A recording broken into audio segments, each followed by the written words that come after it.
ถือว่าเนียบเนาะเพิ่นเฮ็ดเวียกพี่น้องเอ้ยสำหรับบ่ยาวได้ว่าโอเคนะในราคาซ้ำนี้แล้วก็สีมือซ้ำนี้นะพี่น้องก็โอเคแล้วถือว่าย่อมเยาอยู่เนาะแล้วเพิ่นเฮ็ดก็คือว่าจับใส่นะคือว่าบ่ได้ตัดหยังมากมายเนาะบ่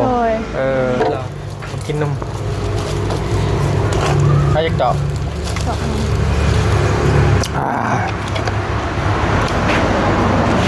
เอาคือใส่นมน้ำก็ใส่ก่อนน้ำกินเปรกบ้าดิมอยมันเป็นน้ำแนว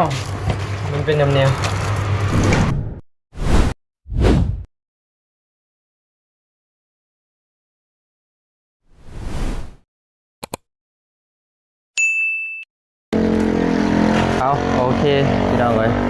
สบายดีและสวัสดีพี่น้องเบิดทุกคนเนาะเอาเรียบร้อยแล้วเนาะโบยิ้มด้วยฮะเรียบร้อยโอ้ไวเว้ยเฮ้ยโอ้บายดีโต้เสียมฮะเห็นลำเสียมเอาขึ้นแล้วไวแท้สร้างเมื่อไรแล้วมีเป็นขาดที่เห็นตั้งนานอันนั้นต้องอยู่นี่ขาดก็ได้ไปก่อนครับ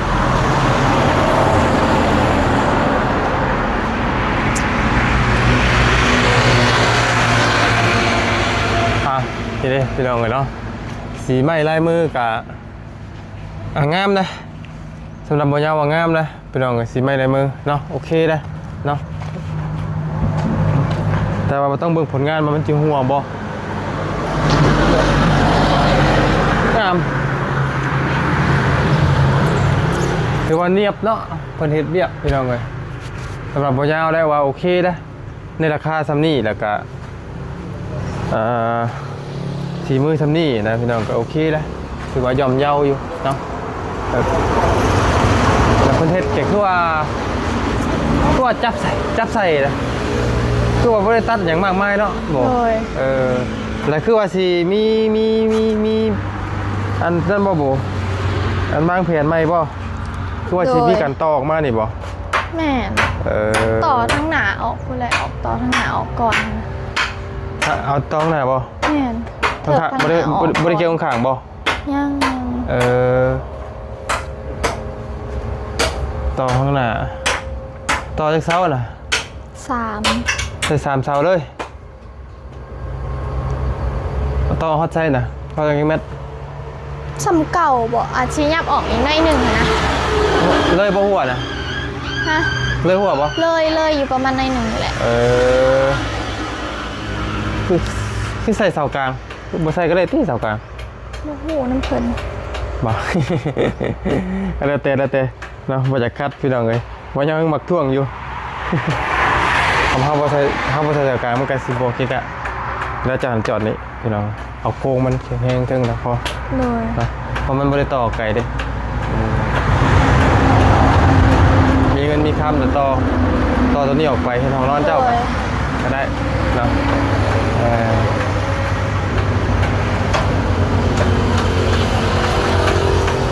ดีใจน้ำในลายเนาะสิต่อออกไปอีกแล้วสร้างเพิ่นสิมาลงมือเมื่อไรจ้ะยังโบหูเถื่อนะตกแตกแล้วบ่เรื่องลมแล้วเรื่องก่อเลยก่อนยังมีแต่ทางหนาก่อนเอาทางหนาก่อนเสียตัวหนาก่อนเนาะโดยแต่พวกก่อพวกอย่างยังไม่ทันตกแตกเนาะโดยพี่น้องนี่แหละพระดาผู้เฒ่าอยู่ซื่อๆบ่เป็นนะเนาะหาได้เห็ดปอกแป๊ก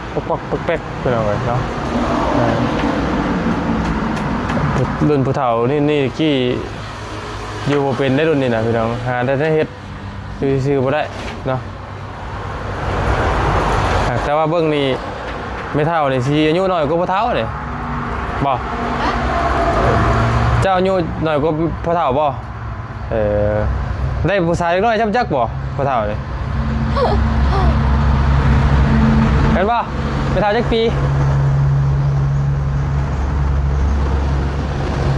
ไปนั่งไม่เท่าก็ได้ไม่เท่าจักปีก็เท่า70 ปลายนะ เจ้าบ่เท่า70ปลายไม่เท่าเด้ ไปไหนก็ได้ ไม่เท่า70 เท่า70 บาท บ่เท่า70ไปเท่า60ปลาย ส้ม โอ้แล้วมีเล็กน้อยตัวนี้เนาะโอ้มีของดีแล้วบ่เท่านี่มีเล็กน้อยได้มีเล็กน้อยตัวนี้โอ้ลืมกันบ่เคยหลายปีนึงเนาะ ลืมกัน10 ปี โอ้หลายเติบได้10 ปีเนาะห่างกันบ่หลายปี แต่เฮาเมียเฮาห่าง5 ปีเฮาเมียเฮาจังว่าเฮาได้เมียเฒ่าแล้วนี่เออ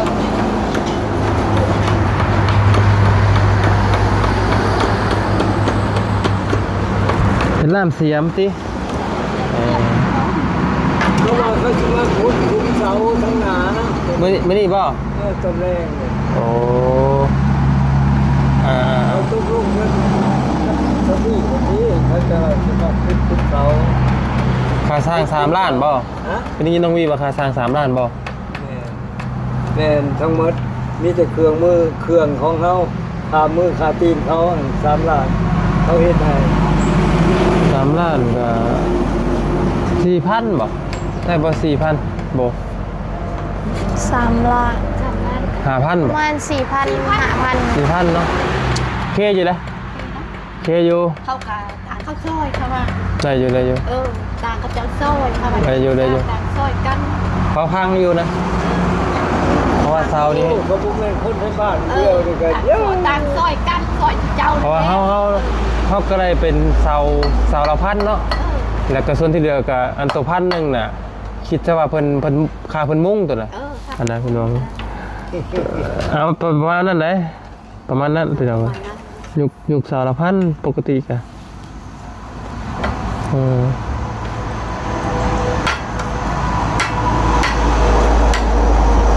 ือคนอื่นมันก็บ่ได้แล้เขาบ่ได้ซ้ำหรอกแม่นบ่บ่หยัง จังหวะ อันนั้นได้ ได้อยู่โอเคอยู่เนาะสีไม้ในมือกะเบิ่งกันแล้วมื้อนี้ก็ เบิ่ง พอเบิ่งอยู่มีแต่พังเบิ่งฝนตกมื้อนี้แล้ว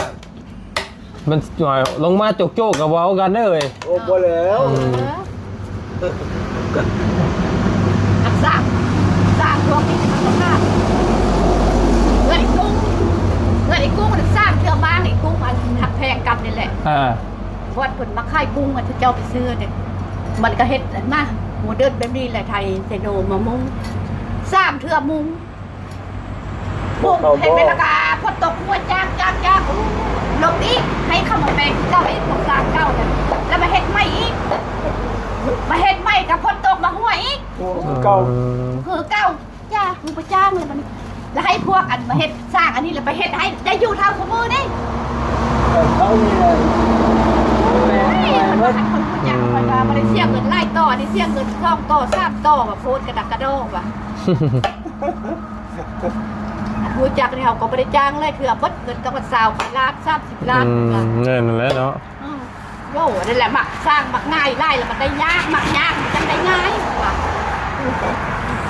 กะเบิ่งแล้วนี่ก็มันสิทดสอบต่างค่าน้องโบได้มื้อนี้พี่น้องเพิ่นจะได้ฝนตกว่าไอ้ดิ เพิ่นท่วงเอาเองแล้วห้ามเพิ่น ฮะท่วงเอาเอง แปลงเอาแล้วบอกเขาเลยแล้ว คันเฮานี่สิบ่ใส่ทางหน้าเถิบออกมา3เสา เฮ็ดอะไร มันสิกรีด โอเค จะเฮ็ดได้ จะเช็ดได้ซะเอาเจ้าขึ้นคัก เฮ็ดได้ เจ้าขึ้นเบิ่ง เฮ็ดได้ บัดเฮาเว้าเลยเฮาเว้าบ่ได้ เอาแล้วว่าบ่ได้เจ้าสิเฮ็ดได้เอาเจ้าจะบ่ให้มันกี่เจ้าสิเฮ็ดได้เจ้าสิเอาออกไปเลยเอาได้ด้วยดึงมันแขนเอาบ่ ใส่เล็กใหญ่เอาเอามาบ่ใส่กันใส่เล็กใหญ่ครึ่งเนาะถามสร้างเพิ่นแล้วบ้างให้สร้างบ้างแผนแล้วก็บ่ได้ใส่กันนะมาซื้อน้ำก่อนมาบ่มาเดี๋ยวสิพิษกันย้อนเดี๋ยวตีแต่งใส่กันนะพอถาวกำลานนะถาวกำลาน อ้าวยังไงอ่ะ อันน้ำเลยเพราะอาจจะกินกาแฟเหมือน กาแฟ เรากินกาแฟฮันจะลองเบิ่งก่อนแจ็คเทีย เฟรนม ไฟนมใส่จอก ไปเจาะนี่จะเจาะหน่อยนะ ทำหน่อยก็ได้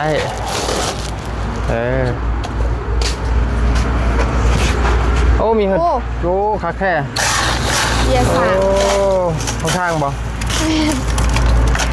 เด็กน้อยเขากินยัง จักดิ เด็กน้อย กินมะนาวนี่สิเรียงนี่กินมะนาวนี่มานี่แล้ว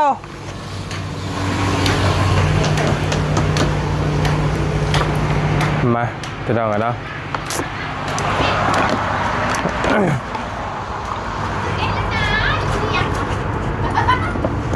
เป็ดล่านี่จะเดียกห้า โอ้ กินอันนี้ กินอะไร โอ้โอ้หล่น กินป่ะเลี้ยงได้ทำเมียนี่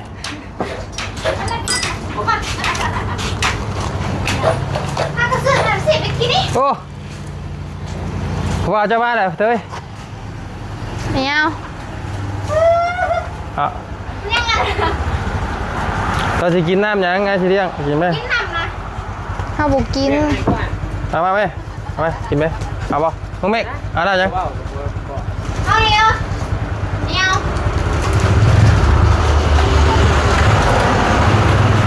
เอาดีป่ะข้าว ขนมข้าว โอ้ยโอ้ย ได้รถไฟได้รถไฟไหนมา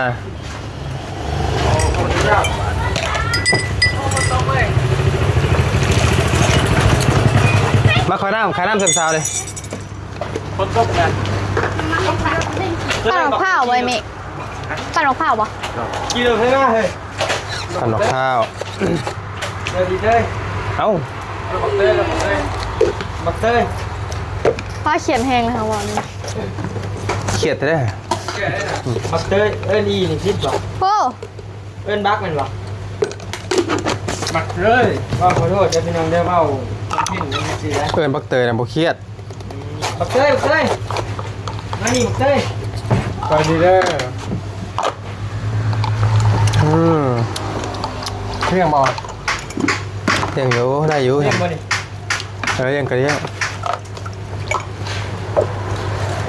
เข้าไปนี่ของคนในใจ ว้า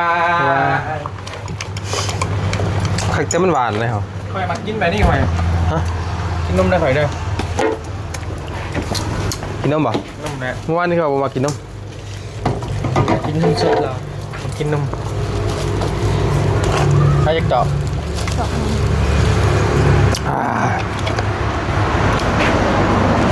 เอาคือใส่นมน้ำก็ใส่ก้อนน้ ฮะ ำกินเปรกบ้าดิหมอเลย มันเป็นนมแนวมันเป็นนมแนวนี่บี้ใส่นมนี่น้ำ ครับ ใจละลายกว่ามันของใคร อะไรว่าก็ว่ากำไรเราได้เนาะ เจ้าได้ใครเจ้าก็เพิ่มเงินเจ้าก็เพิ่มไง เพิ่มแม่หน่อยนี่น้ำเพิ่มน้ำเพิ่มน้ำให้เด้อ เขายังเหยินใส่บุบได้ในเจ้าเนี่ย ฮะ ใช่จอยเอาโอ้ร้ายดิ มันเจาะหน่อย เออ อยากกินห่านนี่คุ้มคุ้มชอบเลยก็เลยตื่นใหม่เนาะ เราคือว่าได้นมมัน ใส่น้ำอีก ไปค่าได้เลย โอ้ พ่อโอเคครับแจ้งครับแจ้งได้ยำทีเป็นกำไรเนาะ ตื่นเนี่ยห่านตัวนี้กัน คือไม่ได้เลย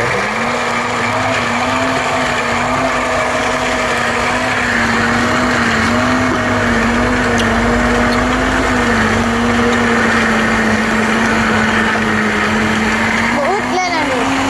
ลุกดีเห็นไหม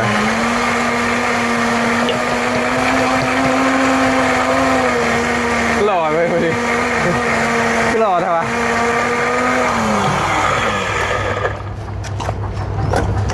หมดมีหมวกทุ่งหลอกทุ่งเล่าใช่เนาะ อืม ผักกะหรี่บ้านเมืองเนาะ กูว่าแต่มันตุ่มกัน เพราะว่าแค่หมอกกันเนาะ มันมาคือกันมันจะเป็นใส่ มันเจ็บหัว แม่แนมใส่หาหรือเจ็บหัว หัว ไอ้เมฆ อะไรไม่เจ้าจะกินยังจันนะโบจะได้เด็กกันแล้ว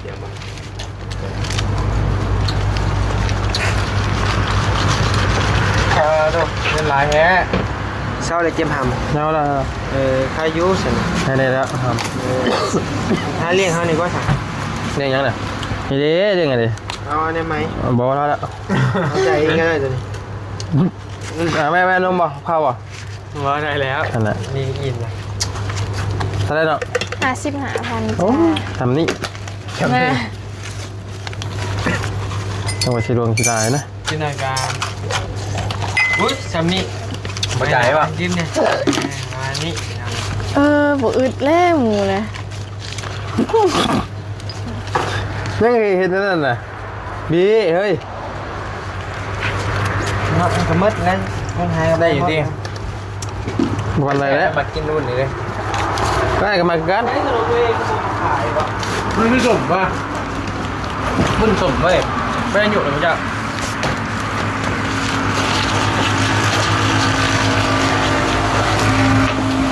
โอ้หลายดิไปถึงกุ้งไก่เขาเดียวไม่ได้พอหน้าที่เลยพี่น้องเลย กินลงมาเดียวกับเพื่อนนะ บ่บาดเดียวกันไปว่าลงหมดเลยคือสิอยู่บ่เช้าเลยปันเพิ่นบ่ไล่นะ ตอนแรกเช้าบัดเดี๋ยวมันได้บัดนั่นนะ พอกำทำนี่ได้ตอนเหมือนกันเลย ตอนเอาไปถามว่า จะบ่กินว่าจะโบเอา เราก็บอกคืนเลยเนาะหันเรา เอาบ่เกี่ยวแล้ว แล้วเราบอกขาดแน่เนาะ กินบ่ไม่ใช่ยังไหม กินได้ละ เฮ้ยแล้วแขกเรียงเลยนะมาเบิดเลยเห็นเริ่มสิเบิด มา เพิ่งเดือนออกบ่ ให้กินขนมปัง กินแม่กลางคืนได้น่ะ ใช่ เอาแมน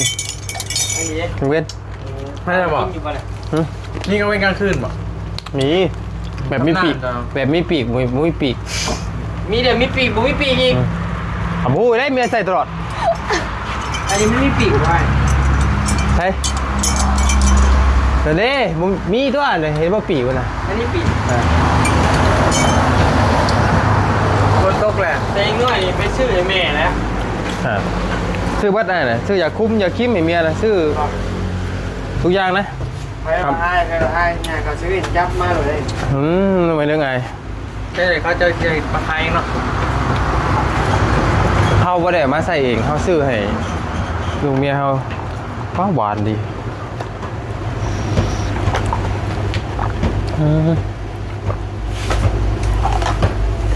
เราต่ำลงเนาะแล้วมาแล้วว่าเสร็จแล้วคือต่ำลง จักน้ำพุ่ง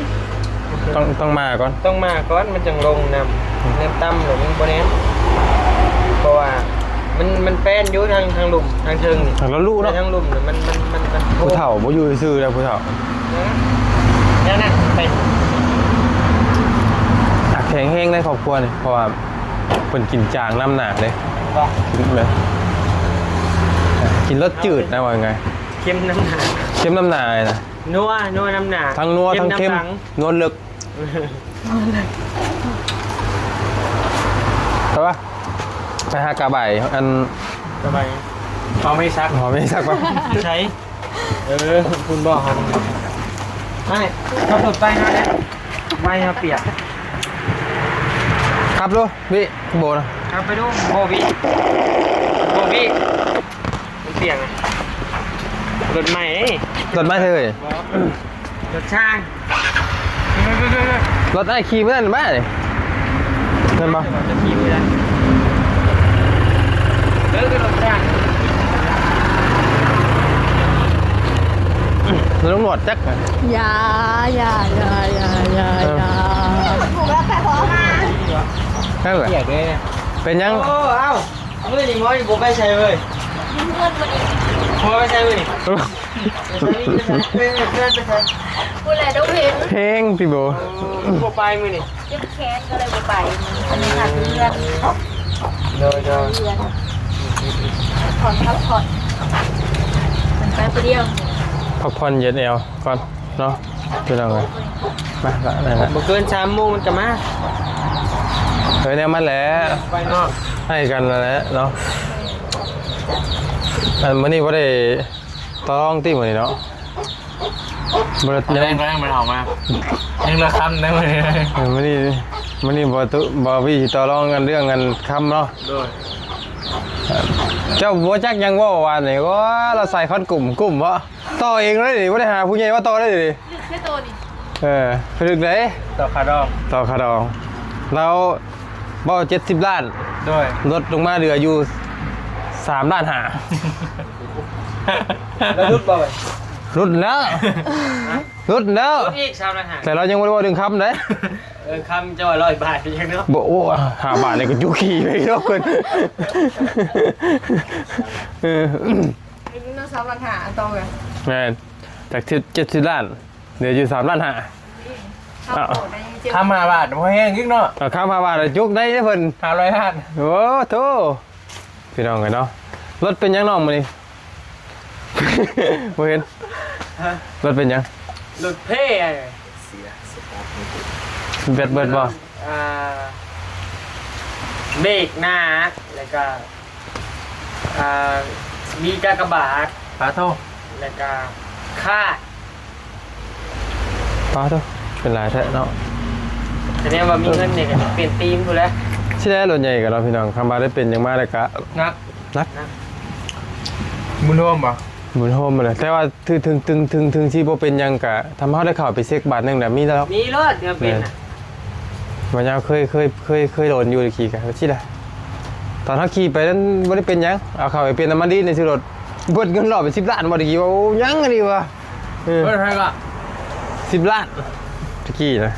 เปลี่ยนเป็นแลกมันเลย นักเนาะ เป็นลุงหมาลุงหมีเพิ่นนะ นี่ก็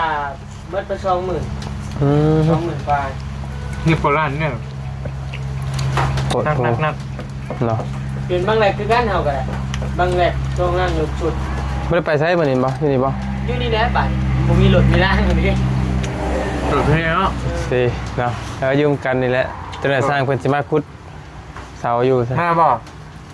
เอ้าคือได้ยินประตูว่าเขาสิมาอยู่ เซากระเทือของหน้าฮะ แม่นละ ยังมีอีก โอ้เพิ่น สั่ง มี มาได้เซาเลยเกินน้อยจะไปสั่งเขา ภาษานั่นแหละเนาะอยู่ดีมีแฮงส่งมานำรวยพี่น้องเอ้ยถ้ารุ่นเบิ่งตอนแรกน้องเพิ่นจะต่อได้บ่พี่น้องเอ้ยแต่ว่าเรารุดให้เราเรียกได้หน่อยเนาะ เราสึกใจเอาเนาะ แสดงว่าเราบ่ถือใจอันเคยใหญ่มันได้เนาะบันไดเราบ่ อะไรดอกเบิด เอาเคยลาไว้ก่อนบ่เคยหลับมันว่าเป็นเด้ เศร้าแท้บ่มื้อนี้บ่รู้เป็นเท่าใด มันจะมีแนวนะเบิด ใช้ มีแนวกับพ่อเฒ่านะมีแนวกัน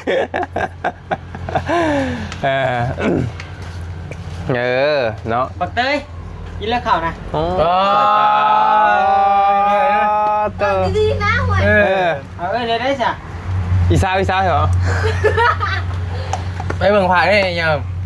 เบิ่งแล้ว ปักไก่หนึ่งผ่า ไอ้เบิ่งแล้วนึกว่าพาจัดจุดค่ำจักอยู่ว่าพาจัดจุดค่ำ หรือว่าพิคดีโอ้ย คุณจักอยู่ว่าพาจัดจุดค่ำอ่ะ ปูจัก ป้าโอเคจ้ะพี่น้องเงินอยู่ดีไม่แห้งส่งมานำด้วยวัดกระถูทุกคนเนาะเดี๋ยวบ๊ายบาย สบายเด้อ เดี๋ยว